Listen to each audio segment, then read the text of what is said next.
You shouldn't have your portfolio configured that the actions of the interest rate and bond market is going to impact your portfolio. Because otherwise, you're not really investing in stocks. You're investing in macro. If you're going to invest in macro, you should trade bonds. You should trade interest rate futures. You should trade swaps and other exotic instruments. You know, trading stocks is a waste of your time. Stocks are for alpha. That other stuff's for the beta. Yeah, I mean, if you like macro, you should lean into macro and like trade other countries too. If you worry about our Fed, worry about all the Feds. Worry about all the rates. Worry about all the employment. Like, just be logical, right? You care about interest rates here, care about the other markets. Why would you only care about interest rates in one country? A lot of the differential is about the difference between the countries. That's what currencies are. That's why people trade FX. In a vacuum, it doesn't really matter. Interest determines currency price movements. The whole art and science of that, it's just not what I do. How to start making money, get a job. Best way to get rich is work at a company that does really well. Post hoc ergo propter hoc. You saw it happen, so it must be true, right? That is the faulty logic, you know. Sometimes you just get lucky. You know, a lot of people say, "Oh, Martin, you're early to quantum. You timed it. You messed up the timing." What about this one? I literally was instant profits. Sometimes is the first dirty joke I ever heard. Okay, I was in 5th grade. Not the first, but it was the first one I remember. You know, it's a bunch of pirates or ship hands on a ship, and there's a barrel, and the ship hand's cleaning the deck. And the ship hand goes, "Hey, you know how the barrel works?" He goes, "What's the barrel? What is it?" He goes, "The barrel's got a hole in it. And if you put your you-know-what in the hole, you get a you-know-what, a BJ." And the guy said, "Really?" And he said, "Yeah, you should try it." And he goes and he tries it and he says, "Wow, man, that was great. I can't believe it." And the next day he goes up, and he's just using the thing every day, right? And one day he goes and he puts his thing in and he says, "What's going on? It's not happening." And the ship hand taps him on the shoulder, says, "It's your turn inside the barrel." So, you know, the point I'm making is that it's just one of these things where some days you're right, some days you're right away, some days you're right after a year, some days you're right after 3 days, some days you're right after 3 months, some days you're wrong immediately, some days you're wrong after 3 months, some days you're wrong after a year. It's all the gamut, and it's pretty much normally distributed. If you can trick yourself into thinking, why am I so early on my trades? Let me put them on later. And then you're too early. I gotta put them all on right away. Oh, then I'm too early, you know. No, I've always said I like 𝗂𝘂𝘅. Yeah. So that's the trade-off, you know. You got two choices. There's no arbitrage. There's no arbitrage between them. If one of them was better than the other, it would price the right way so that it wasn't better. Yeah, all those trade-offs are kind of like in the price. Yeah, I mean, generally, yeah, because, you know, the implied vol is usually just too expensive, and selling vol is kind of the better move most of the time. And just shorting the stock is great. I mean, you can keep shorting it until it sort of has a peak. Obviously, if it never peaks, you're in trouble, depending on how big you got in the position. But, you know, GameStop was kind of I wouldn't say once in a lifetime because it's happened before, but once every like 20, 30 years, you know, these things happen and you could get into some really bad luck. But it's funny because even Melvin was surviving the GameStop trade. They were going to raise more money and kind of they would have been able to survive it. It's just they decided not to. So he had money from Citadel and Point72 to keep in the trade. And obviously the trade would have worked if he shorted more at, you know, even at $50, he could have saved his trade.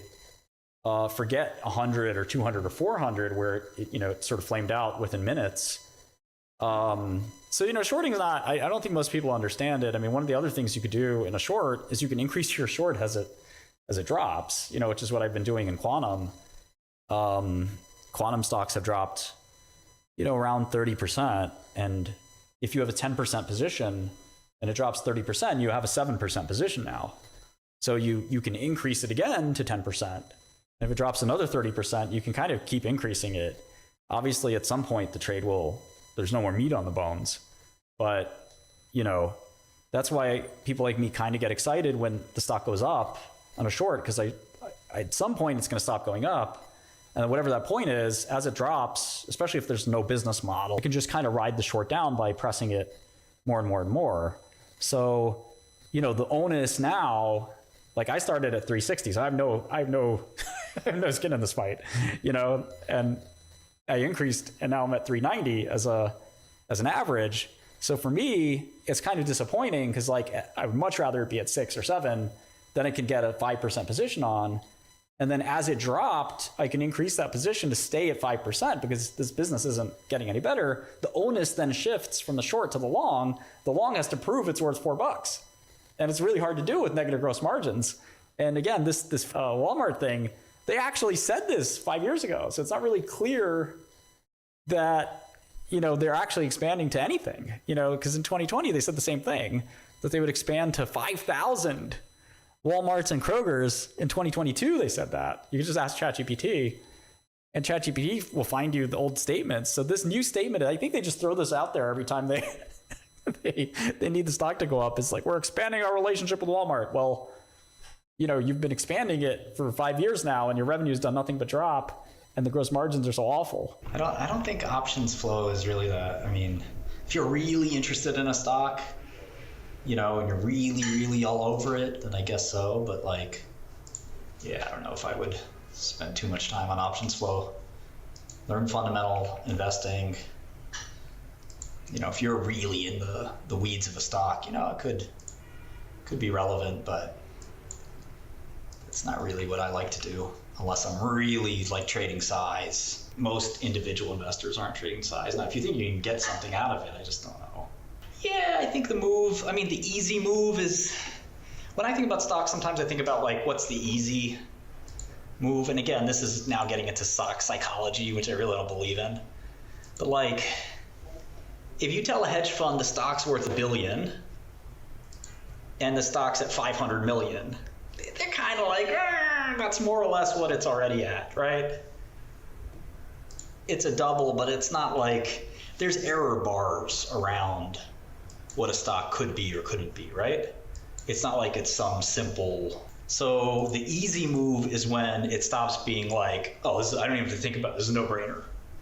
So I think a good chunk, you know, around probably half the easy move is done. The hard move is the one where it's like, okay, I really got to sit down and do diligence and think about this because I don't know for sure if, you know, this is going to be big. But at 100 million market cap, you're like, I barely need to. I mean, you should always do due diligence, but you're kind of like in this, like, this is a really good situation. But once the market cap goes up, it always behooves you to do due diligence, but it really behooves you when the proposition is you're going to buy at 500 and sell at $1 billion. You really need to make a lot of calls and talk to management and figure it out. But based on what I know, it was enough for me to pull the trigger. Yeah, the size before the raise is always tough too. I mean, you have to be willing to do the raise typically, which is not for everybody. Man, it's going very. Yeah, it's moving very. It's kind of strong. That's funny, Gavin. I haven't seen any of that. They would call for the offering. You know, they would put out a press release and make a call. I don't think they'd do an ATM. Do they have an ATM? If they have an ATM, they might hit the ATM. But I think typically they do, you know, a registered direct or some kind of public offering. No, I don't think so, Charles. I think that, yeah, you know, most people do like to buy shorted stocks because there tends to be some momentum behind them, but I don't think anything's personal because of me. No, Spook. We're meant to be a platform for institutional investors that do serious research, not meant for plays. We don't do plays. That's a kid's term. We're serious investors. Nobody here is doing plays. No, I barely knew SPRB existed. I basically didn't know it existed. And then I saw it and I said, oh, I know lysosomal storage diseases, like the back of my hand. I know 𝗕𝗢𝗄𝗆 B or MPS IIIB. So I think most people in this one kind of know that those names are kind of trash. I think more tactically though, the real question is expression, right? So when you start to have these things come your way, are you sort of recasting that short on a daily basis? Do you have like a framework for how you think about that cadence? And then do you ever consider, like, when things are really egregious, like the quantum basket now, to take like a more leveraged short position or use one of the daily directional instruments? How do you think about that stuff? Yeah, I mean, I don't need to use the crazy triple levered ETFs or anything. I mean, what I would do and what I did do is like try to change up my balance sheet a little bit. You know, when you're a short seller, you always need extra capital on the side just in case. I mean, every investor kind of needs extra capital on the side just in case things. Yeah, sizing is super important. Yeah, like so if things go out of hand, like where is your extra capital? Is it in real estate? Is it in bonds? Is it in some hedge fund that you can pull your money out of? Like, you should always have some diversification where if your primary equity book is like the unprecedented has just happened, like quantum was pretty unprecedented. The last precedent was literally 25 years ago in the dot-com bubble. I need to go find that capital because, you know, this is, I can either chicken out of the trade, which is totally fine. Nobody should be afraid of chickening out. But I was like, no, this is going to work. I'm going to stick to it. I have to go, you know, find the capital to sustain the trade. At some point, you know, it's going to be so painful that, you know, I'm going to eat a huge loss. But I wanted to stick in the trade, and it worked out thanks to this recent decline. But I think it's always healthy to have, like, you know, this is what the genius of Warren Buffett is. He has this operating business, and if you have an operating business, you literally have capital coming in every year from the business that you're running, and the business is spitting off cash flow. 2025, you lose $1 billion, you know, in trading, but your business is making $1 billion every year. And you know, if the number is more familiar or comfortable with you, just say $1 million. You have a laundromat, right? Laundromat makes $1 million. Little chain of laundromats. Anybody can build one. Just hard work. Half the Koreans in America have one. And you know, you make $1 million from the laundromat, and you go put it on 0-day call options and lose it all. Well, guess what? Next year you still have the laundromat earnings. It's a beautiful thing. If you save up $1 million over the years trading, and you go all in on something and you lose it, well, you're literally back to zero. So if you have a business that's throwing off cash flow, you can afford some mistakes. And that's a really beautiful thing to have. Buffett has like 3 or 4 of those. He has operating businesses, he has float, he's got his investments. All of those things allow him to keep compounding, but he doesn't even take those speculative bets, but he doesn't need to. But in 2008, when it came time to, you know, when basically you had your picking of any investment opportunity you wanted, your dream investments, he was able to get warrants on Goldman Sachs and Bank of America, 2 of the most important companies in the world. And he was not only able to invest at them at good prices, but he was even able to get a kicker of warrants, which is totally unprecedented. So having that extra cash or that extra value somewhere that you can monetize or, you know, convert into cash, it's like the most powerful thing in the world. There's one thing you have to know about technology investing is that DCFs aren't really your best tool. And the reason for this is there's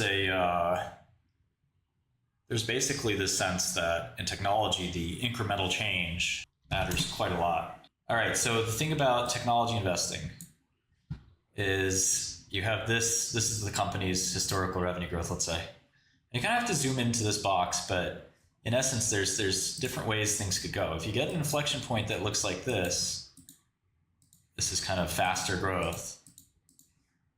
That's one thing. If you get an inflection point that maybe this looks like this, kind of normalish growth, maybe you get an inflection point that the quarterly results are this. So basically, when the next quarter comes around,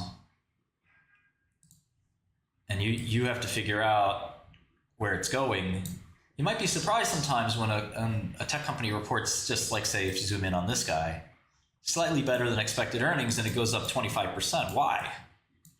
Well, if you do the DCF of these lines, this company is worth way, way, way more than this company, and it's worth way, way, way more than this company. So those little tiny changes in inflection really do matter. Whereas in pharma and stuff like that, I mean, they also matter in pharma, but there's a little bit more predictability. The lines in pharma are a little tighter. Those 3 lines aren't as big and different. So it's very, very hard to sort of course, you can predict logarithmic growth on DCF. They can predict any series of cash flow. The problem is you don't know which of those 3 it's going to be. And these tiny little shifts can make huge differences. You can try probabilities of scenarios, but the problem with that is that you're only as good as your probabilities, and you're just basically averaging to the blue line, which, if it's the green line and the next quarter it's an even better green line, that's how you go from a small cap to a large cap like NVIDIA, right? You could never forecast in a DCF what happened to NVIDIA, because it really was this constant question of, well, which one of these 3 is it? And then the game resets over here for the next quarter. All these lines disappear, right? All these lines are gone. And the new line for your DCF is, is it green like this, like a hockey stick? Is it blue like this, a smaller hockey stick? Or is it red like this? And the possibility of the zone under here, this zone, is sort of now off the table. So the problem with DCFs is that they don't have Bayesian properties. They cannot update for new information very easily. Only at that quarter do you update the new information. That's why you see these big changes in tech stocks. It's much, much less common in biopharma because what the more or less the bounds. The bounds of the possibilities of what's possible with respect to the kind of bookends of maybe the barriers or the asymptotes of what's possible. You could sort of say, well, the biggest asthma drug ever did this much, and it's good that this launch is going well, but I might have to raise my estimates, but at the end of the day, it's not going to leap off the page like what happened with NVIDIA. Now, again, never say never, but when some number really surprises you in tech, you're really talking about a re-rating, whereas when some number surprises you in biopharma, it typically is less exciting of a re-rate and more of a bit of an adjustment that you have to make that improves the value of the company, no doubt, but it doesn't really make you rethink the company completely. And that sort of can happen very easily in tech. Yeah, increasing reporting to 6 months is going to tech investors for sure. I mean, the smallest hints to changes of growth are really what tech investors are looking at. They're looking for these tiny inflection points that could really presage massive changes like what happened with NVIDIA. If the products start, that's why next quarter is going to be really important for AMD. I mean, if they're saying that they do this call apparently with the sell side before the quiet period starts, and they said that 𝗦3.55 is going exceedingly well. I don't think they'd say that if it wasn't happening, but at the same time, I'll do some channel checks with my AI guys, but I don't get the vibe that anybody wants AMD chips. So again, I'll do a DCF, but it's not really going to be a fantastic system here. I'm going to look at some patents for AMD as well. I'm going to look into the roadmap. I think that one philosophical perspective on AMD is NVIDIA kind of is going to need a counterweight, and in some ways it's probably going to be a Avago more than it's going to be AMD, because Avago is making the accelerator, and the accelerator is a little more exciting for the AI companies because the accelerator is really custom built ASIC for TPUs, for example, for the use case. Making a GPU to compete with NVIDIA, I'd almost rather make the accelerator, and that's why Avago's got a big market cap. I don't think AMD is winning any inference race. The second comment regarding your quantum. So currently I'm holding some puts on RGTI. Do you think it would be a better strategy to move that to short rather than continuing to hold out some puts a few weeks out after the earnings? Yeah, everybody asks this question like every day, and I just feel like there's no real difference that I can add that's like intellectual. Like, what a put is, what shorting stock is. Like they're fundamentally different, and they're fundamentally kind of both bearish bets. And you just have to decide, what the feature of the put is that attracts you and what the feature of the short is that attracts you. They both have trade-offs. to me, I guess like one philosophy is if you can avoid options altogether, you should. There's people that trade options because they're sharks. So like volatility traders who are like, they basically built a machine to milk money out of volatility. Assume that's 99% of us. That's not us. These are really professional, sophisticated guys. They trade options for a living. Then there's us. And us is people that are mostly not even hedging. They're taking the option to make a directional bet. And that directional bet is inherently levered with that option, unless you're doing a spread or something like that. And again, I assume 90% of us are not doing that. So you're buying a call because you want to make a ton of money, and you're buying a put because you want to make a ton of money. Cool. But the problem is, again, we're getting back to greed here, because if you buy 5% of your stake in some option, there's a decent chance the option goes out worthless. And so what I like to do is, if I do find myself interested in trading an option, I go like a month later than I thought, than I'd like normally want, and I go like 10, 20, maybe even 30 or 40% more in the money than maybe I wanted to, because options are so levered that if you're right, you'll make a fortune.